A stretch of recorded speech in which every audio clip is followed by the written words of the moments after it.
तो hello friend, हमारे channel पर आपका एक बार फिर से स्वागत है। फ्रेंड, आप सभी लोग कैसे? आई होप आप सभी लोग मस्त होंगे, स्वस्थ होंगे एंड पढ़ाई में भी व्यस्त होंगे। तो फाइनली आप लोग के लिए आज सर्कल का वीडियो लेकर आ चुका हूं, जो कि जेएनवी के लिए मोस्ट इंपॉर्टेंट चैप्टर होने वाला है। और बहुत कोई रिक्वेस्ट भी किए थे कि सर्कल का लेकर सर्कल का लेकर क्वेश्चन आइए, मोस्ट इंपॉर्टेंट क्वेश्चन, क्योंकि उसमें प्रॉब्लम होता है और बहुत किसी को इस चैप्टर में प्रॉब्लम होता है, मुझे पता है। बहुत किसी को डर भी रहता है इस चैप्टर से। तो इस वीडियो को देखने के बाद आपका जो डर है ना, वो पूरी तरह से खत्म कर दूंगा। ये मेरा वादा है कि आपका क्वेश्चन खुद ब खुद जितना भी क्वेश्चन है, आप इसके बाद एनसीईआरटी ट्राई कीजिएगा तो एनसीईआरटी का भी सारा क्वेश्चन आप लोग का जो बन जाएगा। ये पार्ट 1 वीडियो होने वाला, पार्ट 2 भी बहुत जल्द लेकर आऊँगा, ठीक है। तो पार्ट 1 में हम लोग कुछ क्वेश्चन देखने वाले हैं, पार्ट 2 में भी कुछ क्वेश्चन देखेंगे। उसके बाद आप लोग जो है इस चैप्टर में मास्टरी हासिल कर लेंगे। तो चलिए ज़्यादा नहीं करते, इस वीडियो को शुरुआत करते हैं। चैनल के लिए नया है तो चैनल को सब्सक्राइब कर दीजिए। एंड जेएनवी का सारा आप लोग का वीडियो जो है एक प्लेलिस्ट में बना दिया हूँ, प्लेलिस्ट आप लोग चेकआउट कीजिए, वहाँ पर सारा वीडियो आप लोग को मिल जाएगा। तो चलिए सबसे पहले मैं क्या करता हूँ, पहले आप लोग का थ्योरी रिवाइज करता हूँ। 1-2 मिनट का थ्योरी जो होता है वो रिविजन करवा देता हूँ। उसके बाद क्वेश्चन की ओर चलते हैं। तो ब्रीथ में कोई ज़्यादा थ्योरी है नहीं, तुरंत हम लोग रिवाइज कर लेंगे, ठीक है। तो चलिए शुरू करते हैं। तो सबसे पहले देखिए ब्रीथ मतलब क्या होता है। आप लोग ब्रीथ मतलब तो जानते ही होंगे, इसको समझाने की कोई ज़रूरत नहीं है। लेकिन यहाँ पर और एक चीज़ बता देते हैं। ब्रीथ उन हो सकता है डेफिनेशन सभी कुछ क्वेश्चन पूछ लिया जाए। ब्रीथ उन बिंदुओं के समूह से बनता है जो एक निश्चित बिंदु से अचर दूरी पर होता है। अचर मतलब क्या होता है? कॉन्स्टेंट दूरी, मतलब कि उसका दूरी जो है चेंज नहीं होना चाहिए। उसी को तो रेडियस बोला जाता है ना। बोल रहा उन बिंदुओं के समूह से बनता है। बहुत सारा बिंदु मान लीजिए मैं ले लिया, बहुत सारा बिंदु इस तरह से ले लिया, तो वो एक सब बिंदु को मिला देंगे तो एक ब्रीथ बन जाएगा। इस तरह से ब्रीथ बन जाएगा। और बोल रहा है क्या कि एक निश्चित दूरी पर, ये सारा जो बिंदु आप लोग को दिख रहा है, ये सारा बिंदु से ही बनकर मिला है। ब्रीथ जो है ये देख सकते हैं, जो बिंदु मैंने दिया वो बिंदु से ही मिलकर बना है, जो कि एक अचर दूरी, एक निश्चित पॉइंट से, मान लीजिए ओ पॉइंट है, क्या बोला जा रहा है, एक निश्चित बिंदु से, एक निश्चित बिंदु ओ हो गया। इससे हमारा क्या है, सभी पॉइंट का डिस्टेंस जो है वो क्या होगा? सेम होगा, दूरी जो है सेम होगा। इसी को तो त्रिज्या बोला जाता है ना। और जिस निश्चित बिंदु से इस पॉइंट का हम लोग दूरी लेते हैं उसको केंद्र बोला जाता है वृत्त का। तो वही बोला जा रहा है, निश्चित बिंदु वृत्त का केंद्र कहलाता है और अचर दूरी वृत्त का त्रिज्या कहलाता है, ठीक है। तो वृत्त का आप लोग डेफिनेशन समझ गए होंगे। अब हम लोग सेकंड पॉइंट की ओर चलते हैं, जिसमें छेदक रेखा दिया हुआ है। इसको समझाने के लिए मैं थोड़ा सा खाली स्पेस ले लेता हूँ, यानी इसमें मैं आप लोग को समझाने की कोशिश करता हूँ क्या होता है। देखिए एक वृत्त मैंने ड्रॉ कर लिया, ठीक है, एक वृत्त ड्रॉ कर लिया। अब आते हैं, देखिए एक पॉइंट लिया जो कि वृत्त के बाहर है, ये पॉइंट ले लिया मान लीजिए, ठीक है। ये पॉइंट ले लिया जो कि पी पॉइंट ले लिया मैंने। ये पॉइंट क्या है? वृत्त के बाहर है। एक पॉइंट ले लिया वृत्त के अंदर है, ये एक पॉइंट ले लिया वृत्त के अंदर, इसको ए मान लीजिए। एक पॉइंट है जो कि वृत्त पर ही है, वृत्त पर ही है, मान लीजिए ए पॉइंट ले लिए, बी पॉइंट ले लिए इसको, ठीक है। ये पॉइंट बी हो गया, ये पॉइंट आप लोग जो दिख रहा होगा, ठीक है। अब इसमें हम लोग क्या करते हैं, एक रेखा पास करते हैं, पी से भी एक रेखा पास करते हैं। देखिए एक रेखा पास हो गया, ठीक है, एक रेखा पास हो गया, इसको रेखा बोला जाता है। ए से भी एक पास करते रेखा, ए से भी एक पास हो गया रेखा। एंड बी से भी एक रेखा पास करते हैं, बी से भी एक रेखा पास करते हैं, ठीक है। ये थोड़ा अच्छा से ड्रॉ करते हैं, बी वाला जो है अच्छा से मैं ड्रॉ करने की कोशिश करता हूँ। बी से भी एक रेखा पास कर दिए। अब बताएं सबका नाम हम लोग क्या क्या बोलेंगे। ये जो आप लोगों को रेखा दिख रहा है ना, ये वाला रेखा, ये वृत्त को कहीं भी प्रतिच्छेद कर रहा? नहीं प्रतिच्छेद कर रहा, मतलब काट नहीं रहा ना, वृत्त को कहीं पर भी नहीं काट रहा ना, मतलब इसको हम लोग बोलेंगे अप्रतिच्छेदी रेखा, ठीक है। तो ये जो रेखा हुआ अप्रतिच्छेदी रेखा हुआ। और जो ये वाला रेखा हो गया जो कि ए से पास कर रहा है, जो ए से पास कर रहा है ये वाला रेखा, उसको हम लोग क्या करेंगे? छेदक रेखा, क्योंकि ये प्रतिच्छेदी रेखा भी बोल सकते हैं, क्योंकि प्रतिच्छेद कर रहा है ना बिंदु को, ये सॉरी वृत्त को, तो इसलिए हम लोग इसको बोलते हैं छेदक रेखा, ठीक है। इसी को छेदक रेखा बोला जाता है। और ये देखिए ये सिर्फ एक पॉइंट पर टच कर रहा है वृत्त को, ये प्रतिच्छेद नहीं कर रहा, एक पॉइंट पर सिर्फ टच कर रहा है, एक ही पॉइंट पर टच कर रहा है, ठीक है। तो इसी को बोला जाता है स्पर्श रेखा, ठीक है। जो एक पॉइंट पर टच करता है उसको स्पर्श रेखा करते हैं। और जो दो वृत्त को दो बिंदुओं पर प्रतिच्छेद करता है उसको बोला जाता है छेदक रेखा। और कहीं पर भी प्रतिच्छेद ना करे तो उसको बोला जाता है आप लोग अप्रतिच्छेदी रेखा, ठीक है। और देखिए हम लोग स्पर्श रेखा के बारे में बताएं कि एक बिंदु पर ही टच करता है, उसी को स्पर्श रेखा बोल सकते हैं, ठीक है। और एक बिंदु मान लीजिए वृत्त पर लिए, तो एक बिंदु से कितनी स्पर्श रेखा हो सकती है?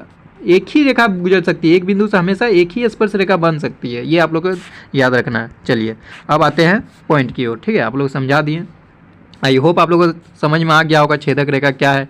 ये तो मैंने ऑलरेडी बता ही दिया आप लोगों को, क्या छेदक रेखा क्या है ये तो ऑलरेडी मैंने बता दिया कि दो, यहाँ पर देख सकते हैं डेफिनेशन, यदि कोई रेखा किसी वृत्त को दो अभिन्न बिंदुओं पर प्रतिच्छेद करती है तो वो छेदक रेखा कहलाती है। तो ये आप लोग को समझा दिया। अब वृत्त की स्पर्श रेखा भी समझा दिए कि एक ही पॉइंट पर आप लोग को टच करता है सिर्फ। वृत्त की स्पर्श रेखा वो रेखा होती है जो वृत्त को केवल एक बिंदु पर प्रतिच्छेद करती है, ठीक है, एक ही बिंदु पर प्रतिच्छेद कर रहा है। जिन बिंदुओं पर स्पर्श रेखा वृत्त के स्पर्श करती है उसे स्पर्श बिंदु को होता है। ये जो आप लोग का जिस पॉइंट पर स्पर्श करता है, जिस पॉइंट पर टच करता है उसी को बोला जाता है स्पर्श बिंदु। ठीक है, अब आते हैं स्पर्श रेखा की संख्याएं। मैंने बता दिया किसी वृत्त पर असंख्य स्पर्श रेखाएं बनाई जा सकती हैं।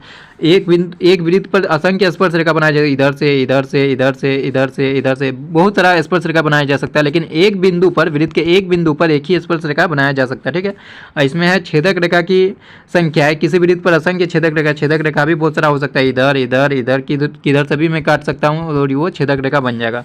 और कुछ पद में है किसी वृत्त की स्पर्श रेखा पर स्पर्श बिंदु से होकर जाने वाली त्रिज्या पर लंब होती है। मतलब ये चीज़ हम लोग को समझाया जा रहा है। ये हो गया एक स्पर्श रेखा हुआ ना, ये स्पर्श रेखा, और ये हमारा त्रिज्या हो गया। तो ये दोनों क्या होता है, मान लीजिए ये ओ केंद्र है और ये हमारा त्रिज्या हो गया। तो ये दोनों क्या होता है, स्पर्श रेखा पर स्पर्श रेखा जिस बिंदु पर मतलब स्पर्श करता है उस बिंदु पर क्या होता है, त्रिज्या लंब होती है। ठीक है, मतलब कि दोनों परपेंडिकुलर रहता है।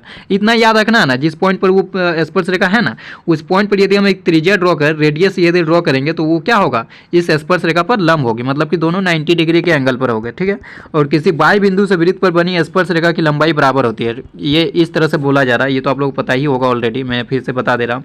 ये एक वृत्त है, ठीक है, ये एक वृत्त है आप लोग का, और मान लीजिए एक बाहरी पॉइंट है, ये एक बाहरी पॉइंट P है और मैं दो स्पर्श रेखा खींच देता हूँ। ये एक स्पर्श रेखा हो गया और एक स्पर्श रेखा ये हो गया। ठीक है, ये हो गया। तो मतलब कि यहाँ नामकरण दे देता हूँ, ये पॉइंट A हो गया जिस पर स्पर्श रेखा है और ये पॉइंट B हो गया। तो बोला जा रहा है जो PA है वो PB के बराबर होगा। ये आप लोग याद रखना, जो PA है वो PB के बराबर होगा। बस इतना ही थ्योरी है, और मैं कुछ थ्योरी आप लोग को बता देता हूँ ताकि आप लोग का जो है क्वेश्चन सॉल्व करने में इजी रहेगा। तो क्वेश्चन सॉल्व करने के लिए आप लोग को और एक चीज़ की जरूरत हो जाए, जो कि पाइथागोरस थ्योरम आप लोग जानते हैं, पाइथागोरस प्रमेय, जो कि आप लोग जानते हैं ना। जैसे कोई ट्रायंगल रहता है 90 डिग्री का, एक एंगल बना रहा है, ट्रायंगल ABC आप लोग का है। ठीक है, तो यहाँ पर हम लोग क्या लिख सकते हैं, AC का स्क्वायर, ये तो आप लोग जानते ही होंगे। AC का स्क्वायर इक्वल टू AB का स्क्वायर प्लस BC का स्क्वायर। मतलब इसको लिख सकते हैं जो कर्ण का स्क्वायर होता है वो लंब का स्क्वायर प्लस आधार के स्क्वायर के सम के इक्वल होता है। ये तो आप लोग को पता ही ऑलरेडी। और एक चीज़ आप लोग को याद रखना ये है, और एक चीज़ आप लोग को ये याद रखना है कि मान लीजिए दो वृत्त है, दो वृत्त में इस तरह से ड्रॉ कर लेता हूँ, दो वृत्त में इस तरह से ड्रॉ कर लेता हूँ। ठीक है, एक वृत्त ये है और एक वृत्त बड़ा ले लेते हैं। ठीक है, एक वृत्त ये है। ठीक है, दोनों का जो सेंटर है वो सेम है। दोनों का सेंटर मतलब कि क्या, दोनों का जो केंद्र है वो सेम है। ये जो केंद्र है हट गया ना, इतना जान लीजिए, दो वृत्त है, दोनों का केंद्र जो है वो केंद्र है वो सेम है। और ये देखिए एक रेखा में खींचा, ये रेखाखंड इसको बोल सकते हैं, रेखाखंड खींचा, दो कि छोटे वृत्त पर क्या है, स्पर्श रेखा है। और बड़े वृत्त के लिए वो क्या है, बड़े वृत्त के लिए वो क्या है बताइए, बड़े वृत्त के लिए वो जीवा है। जीवा किसको बोला जाता है, जो दो वृत्त के किन्हीं दो बिंदुओं पर टच करने वाला जो एक रेखाखंड होता है उसी को जीवा बोलते हैं। तो दूसरे वृत्त के लिए वो जीवा और एक वृत्त के लिए वो स्पर्श रेखा। और यहाँ से एक रेडियस खींच दिए जो कि आप लोग का त्रिज्या हुआ। तो ये जो है ना, मैं इसका नामकरण दे देता हूँ, ये A है, ये P है, ये B है।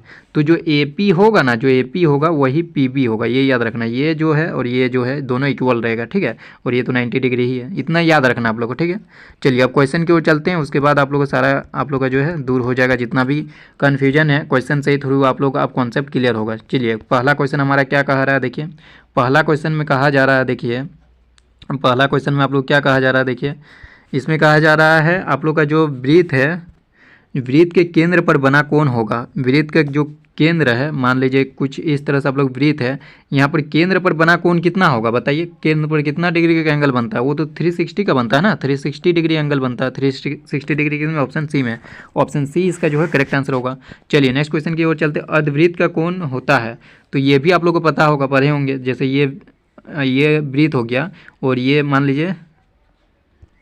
लीजिए मैं एक, ये हो गया व्यास वृत्त का। ठीक है, वृत्त का व्यास हो गया, तो ये क्या हुआ, ये अर्धवृत्त हो गया। ये अर्धवृत्त आप लोग को दिख रहा होगा, ये वाला अर्धवृत्त हो गया और सेकंड वाला भी अर्धवृत्त हो गया। तो बोल रहा जो अर्धवृत्त है, मैं अर्धवृत्त ही ड्रॉ करता हूँ ताकि आप लोग को समझने में इजी हो।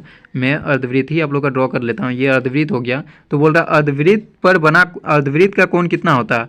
तो अर्धवृत्त पर कहीं भी आप लोग कोण बनाएंगे ना, यहाँ मान लीजिए बना दिया इस तरह से, तो ये 90 डिग्री ही बनेगा। मान लीजिए यहाँ पर बना दिए तो ये 90 डिग्री ही होगा। ठीक है, तो ये याद रखना होगा आप लोग को, ये भी आप लोग को पता ही होगा, ये पढ़े होंगे। तो ऑप्शन ए इसका करेक्ट आंसर होगा। चलिए नेक्स्ट क्वेश्चन, क्वेश्चन नंबर 3, इसमें क्या कहा जा रहा है, देखिए बाह्यतः स्पर्श करने वाले दो वृत्तों के उभयनिष्ठ स्पर्श रेखाओं की संख्या कितनी होती है। देखिए इसमें क्या कहा जा रहा है, दो आप लोग का वृत्त है, दो आप लोग का वृत्त में ड्रॉ कर लेता हूँ। ये दो वृत्त है, आप लोग कोई ज़रूरी नहीं है कि सेम ही साइज का होगा, मैं अलग अलग साइज का आप लोग ड्रॉ कर लेता हूँ, ठीक है, एक को छोटा एक को बड़ा। अब बोला जा रहा है ये दो वृत्तों से कितनी स्पर्श रेखाएं खींची जा सकती है जो कि दोनों के लिए उभयनिष्ठ हो, दोनों के लिए कॉमन हो, समझ है ना।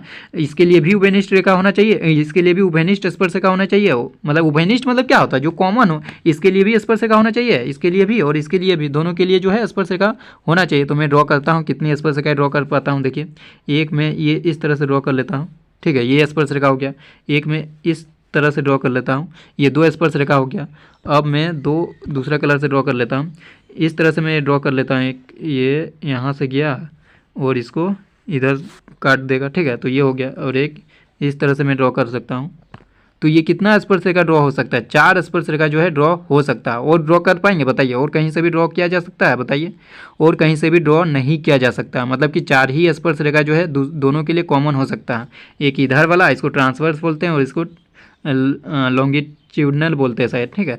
तो ये 4 स्पर्श रेखा हम लोग ड्रॉ कर सकते हैं। तो ऑप्शन नंबर किस में है, 4, ऑप्शन नंबर डी में। तो ऑप्शन नंबर डी इसका जो है करेक्ट आंसर हो जाएगा। 5 सेंटीमीटर त्रिज्या वाले, यहाँ से एक चीज़ आप लोग को इन्फॉर्मेशन मिल गया कि जो त्रिज्या दिया वो 5 सेंटीमीटर का दिया हुआ। एक वृत्त के बिंदु पी पर स्पर्श रेखा पी क्यू केंद्र ओ से जाने वाले, केंद्र का नाम दिया हो, ठीक है, जाने वाले एक रेखा से बिंदु क्यू पर इस प्रकार मिलती है कि ओ क्यू का वैल्यू जो दिया हुआ वो 12 सेंटीमीटर हो, तो पी क्यू की लंबाई क्या होगी ये हमसे पूछा जा रहा है। तो सबसे पहले इसको फिगर ड्रॉ करते हैं, उसके बाद ही आप लोग को समझाते हैं और उसके बाद ही आप लोग समझ में आएगा, ठीक है ना।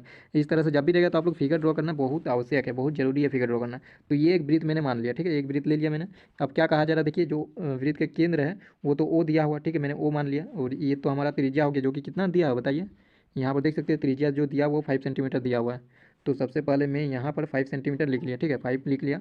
एंड जो ये पॉइंट दिया हुआ ना, देखिए पी पॉइंट कहाँ पर है, एक वृत्त के बिंदु पी पर है। तो वृत्त के बिंदु, तो यानी पी पॉइंट वृत्त पर ही है, ठीक है। तो मैं दूसरे कलर से इसको दिखा रहा हूँ, वृत्त पर ही है, दूसरे जो पी बिंदु है वो वृत्त पर ही है। तो ये पॉइंट जो है, ये पॉइंट का नाम दिया गया पी, ठीक है। पी पर स्पर्श रेखा पी क्यू केंद्र ओ से जाने वाली एक रेखा से बिंदु क्यू पर इस प्रकार मिलती है कि O Q equal to 12 centimetre. तो जो यहाँ पर पी क्यू, ये चीज़ हो गया आपका जो है क्यू पॉइंट, क्यू पॉइंट ये वाला हो गया। एंड जो आप लोग का बताया गया है कि ओ क्यू ये हो गया, ठीक है। अब देखिए किसका कितना दिया है, जो ओ क्यू का वैल्यू दिया वो तो आप लोग देख सकते हैं 12 दिया हुआ, 12 सेंटीमीटर दिया है ना ओ क्यू का वैल्यू। तो सबसे पहले मैं यहाँ 12 लिख लेता हूँ ओ क्यू का वैल्यू। और आप लोग एक चीज़ अभी बताएं, क्या चीज़ बताएं, कि जो आप लोग त्रिज्या होती है वो स्पर्श रेखा पर लंब होती है, मतलब कि 90 डिग्री एंगल बनाती है, उसको परपेंडिकुलर बोला जाता है। तो देखिए ये हमारा त्रिज्या तो दिख रहा है, जो पी ओ है वो तो आप लोग का त्रिज्या है इस त्रिभुज का, और ये जो पी क्यू है वो स्पर्श रेखा है। तो ये दोनों एक दूसरे से कितने एंगल पर होना चाहिए, 90 डिग्री। तो ये समकोण, तो ये क्या हो गया 90 डिग्री दिखा दी हम लोग, लंब होती है ना। तो अब बताइए ये जो ट्रायंगल आप लोग को बन रहा है ओ पी क्यू ट्रायंगल को देखिए, ये क्या है, एक समकोण त्रिभुज नहीं दिख रहा। समकोण त्रिभुज किसको कहते हैं, जिसका एक कोण 90 डिग्री होता है। तो ये एक समकोण त्रिभुज है जिसको राइट एंगल ट्रायंगल भी बोला जाता है। तो अब बताइए समकोण त्रिभुज हो गया, तो हम लोग क्या पूछा जा रहा है, सबसे पहले देखिए पी क्यू की लंबाई पूछा जा रहा है। तो पी क्यू की लंबाई को मान लीजिए एक्स है, तो एक्स का वैल्यू हमसे पूछा जा रहा है। तो बताइए एक्स का वैल्यू हम लोग कैसे निकाल सकते हैं।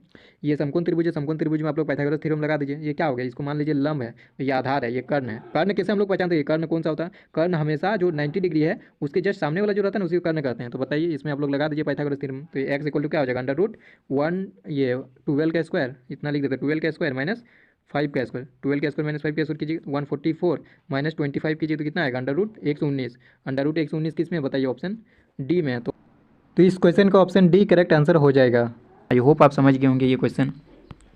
नेक्स्ट क्वेश्चन, क्वेश्चन नंबर 5 में क्या कहा जा रहा है, देखिए एक बिंदु क्या है, एक बिंदु Q से एक वृत्त पर स्पर्श रेखा की लंबाई 24 सेंटीमीटर तथा Q की केंद्र से दूरी 25 सेंटीमीटर, तो वृत्त की त्रिज्या क्या होगी। देखिए इसमें क्या कहा जा रहा है, आप लोगों को समझा रहा हूँ। एक वृत्त है, ठीक है, एक वृत्त आप लोग का ड्रॉ कर लिए, एक वृत्त है इस तरह से। एंड आप लोग क्या बोला जा रहा है कि एक बिंदु Q से वृत्त पर स्पर्श रेखा की लंबाई 24 सेंटीमीटर तक क्यू की केंद्र से लंबाई, ये क्यू आप लोग का हो गया, ये बिंदु क्यू हो गया, ठीक है, ये बिंदु क्यू हो गया, ये एक स्पर्श रेखा हो गया, ये एक स्पर्श रेखा हो गया। एंड ये आप लोग का पॉइंट ओ हो गया जो कि वृत्त पर केंद्र है। तो ये आप लोग का मिला दिया क्यू से। तो ये जो डिस्टेंस दिया हुआ ना वो क्यू का वैल्यू, देखिए क्यू की केंद्र से दूरी 25 सेंटीमीटर है, तो ये हमारा 25 दिया हुआ है, ये 25 दिया ओ क्यू का वैल्यू।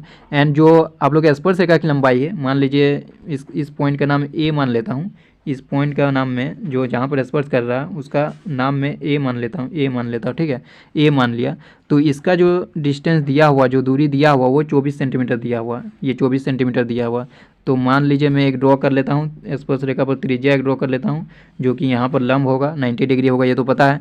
तो बोला जा रहा है वृत्त की त्रिज्या क्या होगी, वृत्त की त्रिज्या मतलब कि ये एक्स मान लीजिए, इसको एक्स मान लीजिए। तो वृत्त की त्रिज्या क्या होगी बताइए, फिर से मैं आप लोग का ये लगा देता हूँ, पाइथागोरस थ्योरम लगा देता हूँ। तो एक्स इक्वल टू क्या होगा बताइए, अंडर रूट कर्ण का स्क्वायर हो जाएगा। कर्ण का स्क्वायर कितना होगा, 25 का स्क्वायर, 25 का स्क्वायर माइनस 24 का स्क्वायर। समझ रहे हैं ना, ये तो अभी समझाने की जरूरत नहीं है, ये तो मैं पाइथागोरस थ्योरम लगा रहा हूँ। आप लोग को ये समझ में आना चाहिए कि कर्ण कौन होता है, लंब कौन होता है, आधार कौन होता है। कर्ण हमेशा वही होता है जो 90 डिग्री के सामने वाला होता है, ये तो आप लोग समझ रहे होंगे बस। तो इसमें सॉल्व कर दीजिए, 625 माइनस इसका कितना होता है, 576 होता है ना, 576 होता है। तो बताइए 625 में 576 घटेगा तो कितना बचा है, 625 में 576 को आप लोग घटा दीजिए तो कितना बचेगा बताइए, 49 बचेगा, अंडर रूट 49। और अंडर रूट 49 कितना होता है, 7 के इक्वल होता है। 7 किस में है बताइए, 7 जो है ऑप्शन ए में, तो ऑप्शन ए इसका करेक्ट आंसर होगा। चलिए नेक्स्ट क्वेश्चन की ओर चलते हैं, क्वेश्चन नंबर 6। इसमें क्या कहा जा रहा है देखिए, दी गई आकृति में, ये जो आकृति दिया गया है इसमें टीपी जो है, टीपी और टीक्यू केंद्र ओ वाले किसी वृत्त पर दो स्पर्श रेखा है। देखिए देख सकते हैं जो टीपी और टीक्यू है दो स्पर्श रेखा है वृत्त पर, ठीक है। इस प्रकार है कि एंगल पी ओ क्यू ये 110 डिग्री दिया हुआ, यहाँ पर दिया हुआ 110 डिग्री, ठीक है। तो एंगल पी टी क्यू ये वाला एंगल पूछा जा रहा है, ये वाला एंगल समझ है ना, कौन वाला एंगल पूछा जा रहा था, ये जो एंगल है ये पूछा जा रहा है। इसको मैं दो तरीका से निकालने सिखाऊंगा, है ना। इस एंगल को दो तरीका से मैं निकालने सिखाऊंगा। एक तरीका ये है कि आप लोग 10th क्लास के बेसिस पर आप लोग बना सकते हैं कि आप लोग जो त्रिज्या है, ये त्रिज्या हो गया ना, और ये स्पर्श रेखा हुआ तो ये तो 90 डिग्री बनेगा, और ये भी त्रिज्या है, ये भी स्पर्श रेखा तो ये भी 90 डिग्री होगा। तो मैं इसको पहले 90 डिग्री दिखा देता, ये 90 डिग्री होगा एंड ये भी आप लोग का 90 डिग्री होगा। तो ये समझिए। और आप लोग एक चीज़ जानते हैं कि चतुर्भुज, ये तो चतुर्भुज बन रहा है ना, ये देखिए ये तो चतुर्भुज बन रहा। आप लोग जानते हैं चतुर्भुज के चारों कोनों का योग कितना होता है बताइए, चारों कोनों का योग कितना होता है बताइए, 360 डिग्री होता है। तो सबको जोड़ दीजिए, ये आप लोग का हो गया 90 डिग्री, ये हो गया 90 डिग्री, ये तो 180 हो गया दोनों मिलाकर, ये 90 ये 90 180 डिग्री हो गया।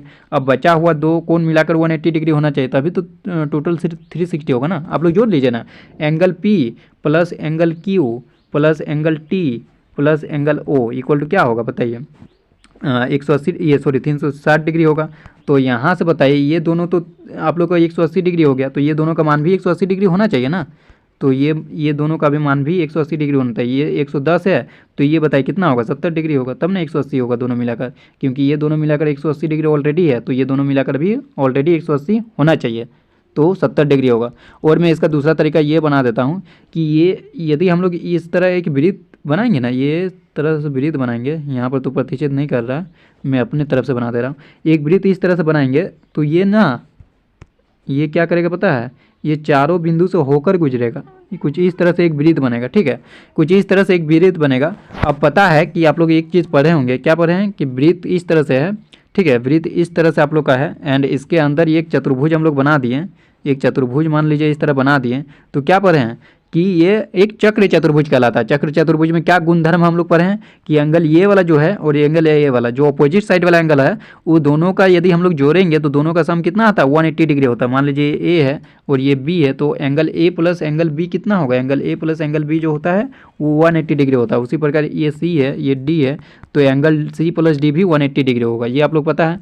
तो इसी तरह यहाँ पर देखिए ये एक वृत्त हम लोग यदि ड्रॉ करेंगे तो ये चारों बिंदु को जो है टच करेगा, इसलिए ये क्या हो गया, इस वृत्त के लिए ये क्या हो गया, एक क्या हो गया बताइए, ये एक चक्र चतुर्भुज हो गया। और चक्र चतुर्भुज के आप लोग आमने सामने वाला कोण का योग कितना होता है, 180 डिग्री होता है। तो बताइए ये 110 डिग्री है तो ये वाला कितना होना चाहिए, 70 डिग्री, तभी तो आमने सामने का योग क्या होगा, 180 डिग्री। बाकी ये देखिए ये दोनों आमने सामने है, ये तो ऑलरेडी आप लोग 90-90 बन रहा, तो दोनों का योग 180 डिग्री हो रहा। आई होप आप समझ गए होंगे, मैंने डिटेल में बता दिया इस क्वेश्चन का, दो तरीके से बताया, ठीक है।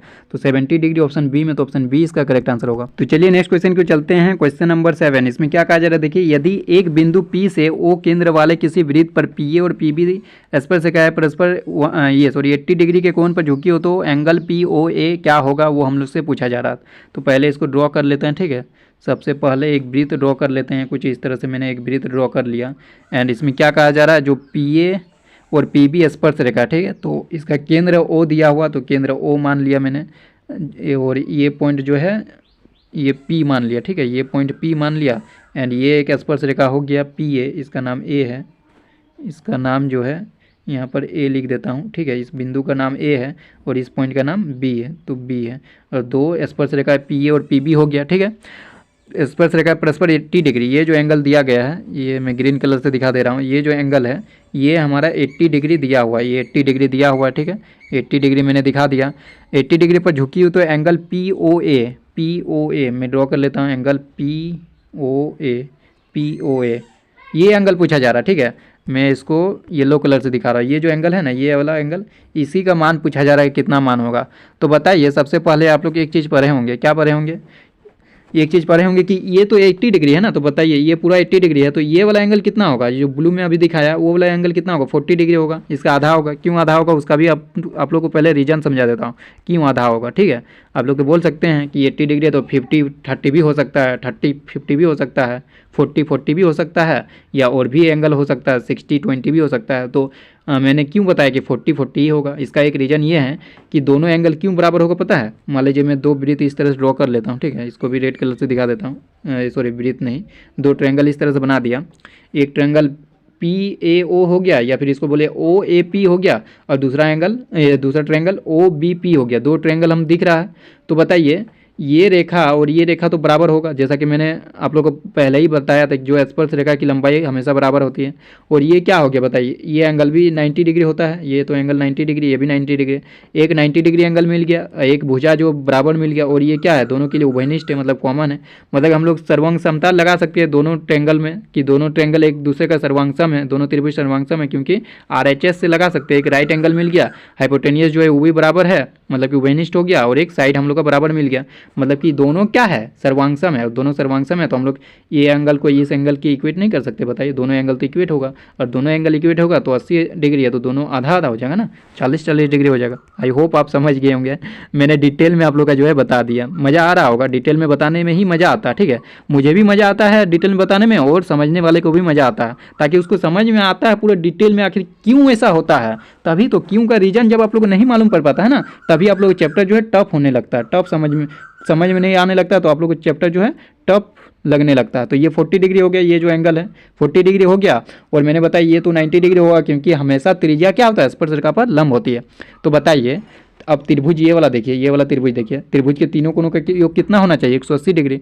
तो बताइए ये वाला x मान लेते हैं जो हम लोग को निकालना है, तो हम लोग लिख नहीं सकते हैं x प्लस 90, ये 90 है ना, प्लस एक एंगल क्या है 40, ये जोड़ेंगे तो कितना होगा 180 डिग्री के इक्वल कर देंगे। अब बताइए यहाँ से x नहीं निकाल पाएंगे, बताइए x का वैल्यू क्या होगा, x का वैल्यू क्या होगा 180 डिग्री माइनस कितना करना है 130 डिग्री, 180 माइनस 130 कीजिएगा तो कितना आएगा 50 डिग्री। तो 50 किस में है बताइए, 50 किस ऑप्शन में चेक करते हैं, 50 आप लोग का जो है ऑप्शन नंबर ए में, तो ऑप्शन नंबर ए जो है 7 का करेक्ट आंसर होगा। मज़ा आ रहा है ना, इसी तरह मज़ा आएगा। आप लोग इस चैनल से जुड़ जाइए, मैं सारा सब्जेक्ट का करवाने की कोशिश करूंगा, ठीक है। किसी बाह्य बिंदु से किसी वृत्त पर खींची गई दोनों स्पर्शरेखाओं की लंबाइयों में कौन सा संबंध है, ये तो मैंने ऑलरेडी बता दिया यार, कि बाह्य बिंदु मतलब कुछ इस तरह से बोल रहा है। हर एक क्वेश्चन को मैं आप लोग को एक्सप्लेन कर रहा हूँ। बाह्य बिंदु मतलब क्या, बाहर वाला एक बिंदु लेना P, ठीक है, और बोला जाता है इससे स्पर्शरेखा खींच दी है, तो ये एक हो गया PA, एक हो गया PB। तो बोला जा रहा है दोनों स्पर्शरेखा में क्या संबंध है, जो PA है और PB है, दोनों स्पर्शरेखा में क्या संबंध है, कि दोनों एक दूसरे के इक्वल होगा, यही तो संबंध है ना, दोनों एक दूसरे का क्या होगा, इक्वल होगा, दोनों एक दूसरे का इक्वल होगा, मतलब समान होगा। तो किस में है समान, ऑप्शन ए में, तो ऑप्शन ए इसका करेक्ट आंसर होगा। चलिए नेक्स्ट क्वेश्चन को चलते हैं, क्वेश्चन नंबर 9। इसमें क्या कहा जा रहा है, देखिए किसी वृत्त पर बाह्य बिंदु से खींची गई स्पर्शरेखाओं की संख्या होगी। देखिए इस पर ये पूछा जा रहा है कि एक वृत्त है और एक बाह्य बिंदु है, सॉरी इसको पॉइंट में दिखाता हूँ, ये एक बाह्य बिंदु पॉइंट P, ठीक है। तो इससे बोल रहा है इस बाह्य बिंदु से कितनी स्पर्शरेखा खींची जा सकती है, ये भी मैंने वीडियो की शुरुआत में ही बताया था। बाह्य बिंदु से स्पर्शरेखा कितनी खींची, 2 ही स्पर्शरेखा खींची जा सकती है, तीसरा स्पर्शरेखा आप नहीं खींच पाएंगे, बताइए। लेकिन वृत्त पर कोई एक ये बिंदु है तो इससे केवल एक ही स्पर्शरेखा खींची जा सकती है। वृत्त पर यदि कोई बिंदु है तो उससे एक स्पर्शरेखा खींची जा सकती है, और यदि वृत्त के बाहर है तो उससे 2 स्पर्शरेखा खींची जा सकती है, और वृत्त के अंदर है तो एक भी स्पर्शरेखा नहीं खींची जा सकती, ठीक है। ये आप लोग को समझना था। चलिए तो इसमें किस में है, ऑप्शन नंबर ए में सही जवाब होगा। एक ही क्या है, खींची गई स्पर्शरेखाओं की संख्या, अच्छा 2 होगा ना, वृत्त पर थोड़ी रखा गया है, पॉइंट तो वृत्त के बाहर है, मैंने बताया। तो वृत्त के बाहर रहेगा तो 2 स्पर्शरेखा हम लोग खींच सकते हैं बहुत आसानी से। चलिए नेक्स्ट क्वेश्चन को चलते, क्वेश्चन नंबर 10। इसमें क्या कहा जा रहा है, देखिए इसमें कहा जा रहा है वृत्त सी जिसका केंद्र दिया है ओ, ये केंद्र है, केंद्र का नाम दिया है ओ, और जो रेडियस है जो कि त्रिज्या है वो आर दिया के अंतभाग में एक बिंदु पी है। ठीक है, इसके अंदर जो वृत्त के अंदर एक पॉइंट पी दिया हुआ, तो निम्न में कौन सत्य होगा ये पूछा जा रहा है। तो मैं सबसे पहले एक वृत्त ड्रॉ कर लेता हूँ, उसके बाद हम लोग देख लेते हैं। एक वृत्त मैंने ड्रॉ कर लिया, ठीक है, एक वृत्त मैंने ड्रॉ कर लिया एंड बोला जा रहा है ये वृत्त का नाम दिया सी एंड इसका जो केंद्र है, केंद्र का नाम दिया है ओ, ठीक है, ओ दिया हुआ है, और जो रेडियस है जो इसका नाम दिया है आर, ठीक है, जो रेडियस है उसका नाम आर दिया हुआ है। यहाँ से यहाँ रेडियस क्या होता है, जो त्रिज्या होता है यहाँ से यहाँ के बीच की दूरी होता है ना। और बोला जा रहा है एक बिंदु पी लीजिए जो कि वृत्त के अंदर हो, मान लीजिए वृत्त के अंदर ये पॉइंट पी ले लिया, आप कहीं भी ले सकते हैं पी, मैंने इस पॉइंट को पी ले लिया। अब इस दोनों को जोड़ दीजिए, इन दोनों के यदि मैं जोड़ के दिखाता हूँ ओ और पी को, तो ये कुछ डिस्टेंस होगा ना, ओ पी कुछ डिस्टेंस होगा और ये त्रिज्या का डिस्टेंस तो आर दिया हुआ है। तो बताइए कौन बड़ा है, ओ पी बड़ा है कि आर बड़ा है, बताइए ओ पी बड़ा है कि आर बड़ा है। सबको दिख रहा होगा यार कि आर जो है वो ग्रेटर देन ओ पी है, ठीक है, आर जो है ओ पी से बड़ा है। तो यही ऑप्शन में देखिए R greater than O P किस में है, R greater than O P option B में। तो ऑप्शन बी जो है इसका करेक्ट आंसर हो जाएगा। चलिए नेक्स्ट क्वेश्चन की ओर चलते हैं जल्दी से। क्वेश्चन नंबर 11, इसमें क्या कहा जा रहा है कि आप लोग का फिगर दिया गया है, ओ वृत्त का केंद्र है जैसा कि हमेशा रहता है, ओ को ही हम लोग वृत्त का केंद्र मानते हैं, तथा वाई बिंदु पी से वृत्त के एम तथा एन बिंदुओं पर पी एम और पी एन तुल्य स्पर्शरेखा, तुल्य मतलब होता है बराबर, ठीक है, तो स्पर्शरेखा दे दिया मतलब कि दोनों तो बराबर ही होगा। एक बिंदु बाहरी बिंदु से यदि दो स्पर्शरेखा खींच रहे तो दोनों स्पर्शरेखा तो बराबर होगा, ये तो मैंने ऑलरेडी बता चुका है। तो पी एम और पी एन तो एक दूसरे का बराबर होगा, ठीक है, तुल्य स्पर्शरेखाएं खींची गई है। एंगल दिया गया है पी ओ एन 60 डिग्री, ये देख सकते हैं एंगल दिया हो पी ओ एम, यहाँ पे एम, अच्छा ये वाला पहले बोल रहा पी ओ एन, ये 60 डिग्री हो गया।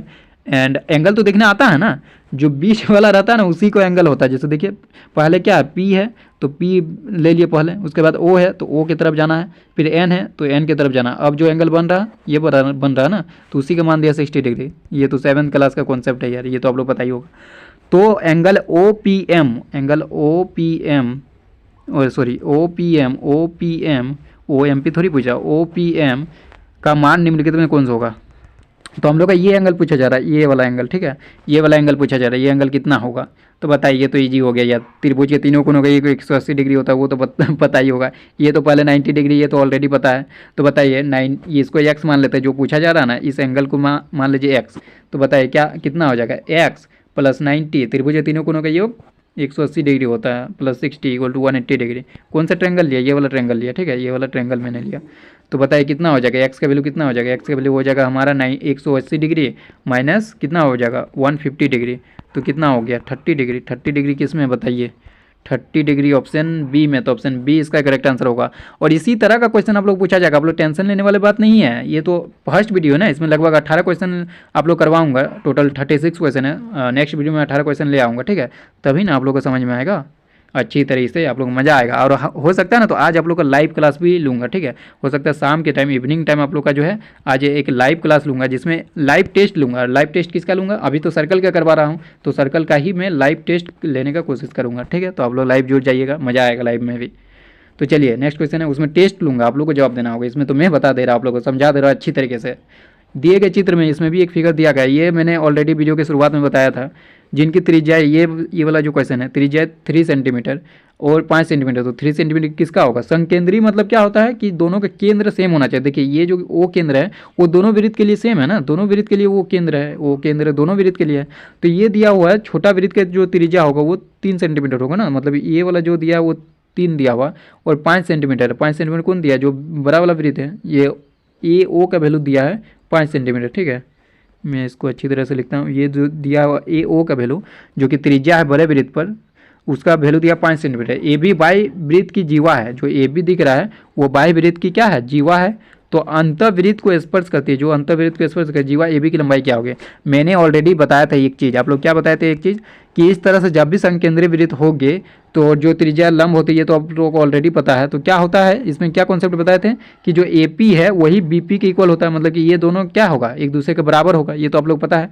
तो यानी मैं क्या करता हूँ कि मैं ए पी का वैल्यू निकाल लेता हूँ, ए पी का वैल्यू निकल गया तो यानी बी पी का भी वैल्यू निकल गया, दोनों तो एक दूसरे के इक्वल है। मतलब कि यदि हम ए पी का वैल्यू निकाल लेंगे, मान लीजिए ए पी का वैल्यू x निकल गया तो हमारा ए बी का वैल्यू क्या हो जाएगा, ए पी का 2 गुना हो जाएगा ना, ये भी ए पी हो गया, ये भी ए पी हो गया, तो 2 गुना 2x हो जाएगा। मतलब कि हमारा काम पहले क्या होना चाहिए कि ए पी का वैल्यू फाइंड करना चाहिए। तो ए पी का वैल्यू हम लोग निकाल लेते हैं। ए पी का वैल्यू कैसे निकाल लेंगे, मान लीजिए ए पी का वैल्यू मैं x मान लेता हूँ, x मान लेता हूँ, ए पी का वैल्यू x मान लिया, तो बताइए ये तो 90 डिग्री होगा। ये ऑलरेडी आप लोग को सबको पता होता है कि त्रिज्या जो है स्पर्शरेखा पर लंब होती है, ठीक है, ये चीज़ पता है। तो बताइए ये क्या हो गया, ये देखिए ये ट्रायंगल देखिए, triangle A P O, triangle A P O, ये ट्रायंगल देखिए, ये ट्रायंगल में आप लोग क्या दिख रहा होगा कि ये एक ट्रायंगल राइट एंगल ट्रायंगल है, मतलब समकोण त्रिभुज है। समकोण त्रिभुज हम लोग लगा सकते हैं, क्या लगा सकते हैं, पाइथागोरस थ्योरम। तो बताइए एक्स का वैल्यू हम लोग कैसे निकालेंगे, √5 का स्क्वायर मतलब 25 माइनस 3 का स्क्वायर यानी 9 इक्वल टू √16 मतलब कि 4। तो ये एक्स का वैल्यू हमारा हो गया 4। तो मैंने बताया कि जो ए पी है वो इसी को एक्स माने हैं, तो ए पी का वैल्यू 4 हो गया, ए पी का वैल्यू 4 हो गया। और मैंने बताया ए बी का वैल्यू निकालने के लिए क्या करना है, ए पी का 2 गुना ले लेना है। तो ए पी का 2 गुना कितना होगा, 8 होगा। तो 8 किस में है बताइए, ऑप्शन बी में। तो ऑप्शन बी इसका जो है करेक्ट आंसर हो जाएगा। तो चलिए नेक्स्ट क्वेश्चन की ओर चलते हैं। क्वेश्चन नंबर 13, इसमें क्या कहा जा रहा है, देखिए पीटी दिए गए चित्र में ओ केंद्र वाले वृत्त की एक स्पर्शरेखा जो दिख रहा है आप लोग को पीटी, ये क्या है, एक स्पर्शरेखा दिया गया है, ठीक है। यदि ओ टी 3 सेंटीमीटर ठीक है, ये जो ओ टी का मान दिया हुआ है वो 3 सेंटीमीटर दिया हुआ है, और ओ पी जो ओ पी दिया हुआ है वो कितना दिया हुआ, 5 सेंटीमीटर दिया हुआ, ठीक है, 5 सेंटीमीटर दिया हुआ, तब स्पर्शरेखा पीटी की लंबाई बताइए क्या होगा। ये तो बिना सॉल्व किए हो सकता है 4 हो जाएगा क्योंकि ये ट्रिपलेट बनता है ना, 3 4 5 का एक ट्रिपलेट बनता है, ठीक है।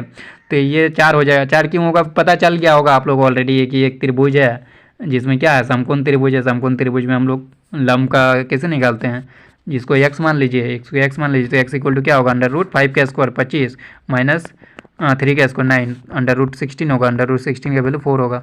ये तो पिछले वाले क्वेश्चन में भी था ऐसा ही। तो 4 किस में, ऑप्शन ए में। तो ऑप्शन ए इसका करेक्ट आंसर होगा। नेक्स्ट क्वेश्चन की ओर चलते, क्वेश्चन नंबर 14, यदि समांतर चतुर्भुज को सभी भुजाएं एक वृत्त को स्पर्श करे तो वो समांतर चतुर्भुज कैसा है, बताइए कैसा होगा। वो तो ऑलरेडी मैंने बता दिया, तो वो एक क्या बनेगा, चक्र चतुर्भुज बनेगा, ठीक है, चक्र चतुर्भुज बनेगा। लेकिन वो चतुर्भुज समांतर है, समांतर चतुर्भुज है, तो वो समांतर चतुर्भुज कैसा होगा, आयत होगा, वर्ग होगा, समलंब होगा कि समचतुर्भुज होगा, बताइए। ये होमवर्क दे दे क्या, चलिए इसको आप लोग इसको HW ले लीजिए, इसको एक क्वेश्चन तो HW भी देना चाहिए ना, ये आप लोग के लिए होमवर्क है। एंड आप लोगों को आंसर कमेंट में देना, आप लोग को आंसर किस तरह से देना है कि HW, इस तरह से आप लोग को लिखना है कि HW एंड लिखना है 14 का आंसर लिख लेना है, 14 का आंसर आप लोग का आंसर जो आया वो ऑप्शन लिख लीजिएगा। यदि ऑप्शन ए आया तो ए लिखिए, बी आया तो बी लिखिए, सी आया तो सी लिखिए, डी आया तो डी लिखिए, ठीक है। इसका आंसर आप लोग को कमेंट में देना है, देखते हैं कौन फर्स्ट में देते हैं। चलिए नेक्स्ट क्वेश्चन, क्वेश्चन नंबर 15, इसमें क्या कहा जा रहा है, किसी वृत्त के बाहर, ये क्वेश्चन तो समझ गए हैं ना, जो 14 वाला है वो क्वेश्चन तो समझ गए ना, देख लीजिए एक बार, बाकी नेक्स्ट वीडियो में डिस्कस कर दूंगा। 15 में कहा जा रहा है किसी वृत्त के बाह्य बिंदु P से वृत्त पर 2 स्पर्शरेखाएं PA तथा PB खींची गई है, PA equal to 6 centimetre, PB की लंबाई क्या होगी। ये तो ऑलरेडी आप लोग पता है कि दोनों स्पर्शरेखा क्या होगा, 2 स्पर्शरेखा ना PA और PB, तो दोनों स्पर्शरेखा एक दूसरे के बराबर होगा। यदि PA 6 है तो PB क्या होगा, 6 होगा, 6 इसमें ऑप्शन सी, तो ऑप्शन सी इसका करेक्ट आंसर होगा। नेक्स्ट क्वेश्चन, क्वेश्चन नंबर 16, इसमें क्या कहा जा, दी गई आकृति में यदि OPA 35 डिग्री दिया हुआ, ठीक है, तो एंगल AOP ये वाला एंगल पूछा जा रहा है कितना होगा, बताइए। त्रिभुज ये तीनों कोनों का ये को 180 डिग्री होता है, मैं इसको x मान लेता हूँ, इसको x मान लिया, और ये तो 90 डिग्री होगा। तो बताइए तीनों कोनों का ये को 180 डिग्री होगा ना, x + 90 + 35 इक्वल टू क्या होगा, बताइए 180 डिग्री होगा। तो यहाँ से x इक्वल टू क्या होगा, 180 डिग्री माइनस क्या होगा 125 डिग्री, तो ये हो गया मेरा 55 डिग्री है ना, 55 डिग्री किस में, ऑप्शन बी में है। तो ऑप्शन बी जो है करेक्ट आंसर हो जाएगा, ऑप्शन बी। चलिए नेक्स्ट क्वेश्चन की ओर चलते हैं, और 2 ही क्वेश्चन करवाऊंगा, उसके बाद नेक्स्ट वीडियो में आप लोग का जो है 18 से आगे दिखेगा। तो इसमें देखिए ये बहुत अच्छा क्वेश्चन है। इसमें क्या कहा जा रहा है, एक आप लोग का फिगर दिया गया है, ट्रायंगल ABC दिया हुआ, ठीक है, कि त्रिज्या अंतःवृत्त को PQR, P है एक पॉइंट, Q है एक पॉइंट, R है एक पॉइंट पर स्पर्श करती है, जो है देख सकते हैं ना, जो AB है वो कहाँ पर स्पर्श कर रहा है, बिंदु P पर कर रहा है, जो AC वो कहाँ पर स्पर्श कर रहा है, बिंदु R पर कर रहा है, जो BC है वो स्पर्श रेखा है ना वो कहाँ पर स्पर्श कर रहा है, बिंदु Q पर कर रहा है। यदि AP इक्वल टू 4 सेंटीमीटर, में सबसे पहले नामकरण लिख देता हूँ, AP जो दिया हुआ वो 4 दिया हुआ, ये जो AP दिया हुआ ये 4 दिया हुआ, ठीक है, 4 सही से लिख देता हूँ, 4 दिया हुआ है, 4 ये 4 दिया हुआ, ठीक है ये 4 दिया हुआ, AP का वैल्यू 4 दिया हुआ, BP इक्वल टू 6, BP कहाँ है हमारा, जो BP है ये 6 दिया हुआ है, एंड जो हमारा AC है, जो AC है वो 12 दिया हुआ, ये पूरा का वैल्यू 12 दिया है AC का वैल्यू। तो BC इक्वल टू एक्स, जो BC हमारा कहाँ है x, ये BC x है, तो x का वैल्यू क्या होगा, BC का वैल्यू निकालना होगा। आप लोग एक चीज़ पढ़े होंगे, क्या पढ़े होंगे कि जो स्पर्श रेखा है वो क्या होता है, बराबर होती है, स्पर्श रेखा की लंबाई इक्वल होती है, बराबर होती है।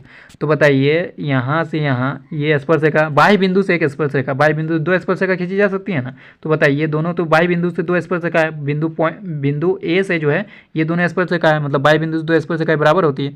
तो ये 4 है, इधर जो AP है वो 4 है, तो ये भी तो 4 होना चाहिए, AR का वैल्यू भी 4 होना चाहिए, तो ये हमारा 4 हो गया। ठीक है, ये 4 हो गया। उसी तरह यहाँ पर देखिए जो BP है और जो BQ है, वहाँ पर देखिए जो B पॉइंट से दोनों स्पर्शरेखा खींचा गया है। ठीक है, B पॉइंट बाहरी पॉइंट है वृत्त के लिए, और बाहरी पॉइंट से जब 2 स्पर्शरेखा खींची जा सकती है तो दोनों स्पर्शरेखा की लंबाई इक्वल होती है। तो ये 6 है, तो हमारा BQ भी 6 हो जाएगा, BQ भी 6 हो जाएगा। अब बताइए ये पूरा डिस्टेंस जो AC का वैल्यू दिया है वो 12 दिया हुआ है, 12 दिया हुआ ना, तो AR का वैल्यू हमारा पहले निकाल लिए 4 होगा, AR का वैल्यू निकाल लिए 4 होगा। तो बताइए RC का वैल्यू कितना होगा, RC का वैल्यू 8 होगा, 8 होगा तभी ना, दोनों को जोड़ने पर 12 हो जाएगा AC का वैल्यू। AC मतलब क्या है, AR प्लस AC 12 हो रहा है ना, देखिए 4 + 8 12 हो गया। तो उसी तरह देखिए ये, अब देखिए ये वाला देखिए, बिंदु C से 2 स्पर्शरेखा खींची गई है जो कि CR और CQ है, तो दोनों इक्वल होना चाहिए, क्योंकि स्पर्शरेखा इक्वल होती है एक बाह्य बिंदु से जब भी वृत्त पर स्पर्शरेखा खींचते हैं। तो यदि 8 है, RC का वैल्यू 8 है, तो हमारा CQ का वैल्यू भी 8 होना चाहिए, जो CQ है वो भी 8 होना चाहिए। तो x किसको क्या गया, BC को कहा गया x, तो x इक्वल टू क्या हो जाएगा, x इक्वल टू हो जाएगा BQ प्लस QC। BQ का वैल्यू कितना है, BQ वैल्यू 6 निकाले, एंड आप लोग QC का वैल्यू कितना निकाले, वो 8 निकाले। तो 6 + 8 14 सेंटीमीटर होगा आंसर। 14 किस में, ऑप्शन C में, तो ऑप्शन C इसका करेक्ट आंसर होगा। Next question number 18। ठीक है, इसमें क्या कहा जा रहा है, किसी वृत्त के बाह्य बिंदु P से 2 स्पर्शरेखाएं PA और PB खींची गई। ये तो ऑलरेडी मैंने करवाया ना अभी, सेम वही क्वेश्चन दोबारा रिपीट हो गया लग रहा। PA इक्वल टू 8 सेंटीमीटर, तो PB की लंबाई क्या होगा, PB की लंबाई भी 8 होगा ना, 2 स्पर्शरेखा की लंबाई हमेशा इक्वल होती है, ऑप्शन D करेक्ट आंसर होगा। चलिए 18 तक रखें, नेक्स्ट वीडियो में आप लोग का और भी अच्छा क्वेश्चन है, देख सकते हैं और भी अच्छा क्वेश्चन जो कि मैं करवाऊंगा, 36 तक टोटल करवाऊंगा। ठीक है, और आज हो सकता है तो शाम में आप लोग टेस्ट भी लिया जाएगा, उसमें भी मस्त क्वेश्चन लेकर आऊँगा, उसमें और ज़्यादा अच्छा क्वेश्चन लेकर आऊँगा, क्योंकि वो टेस्ट है होगा ना, तो आप लोग अच्छा क्वेश्चन लेकर आऊँगा। चलिए आज के लिए इतना ही, तब तक के लिए take care and bye bye.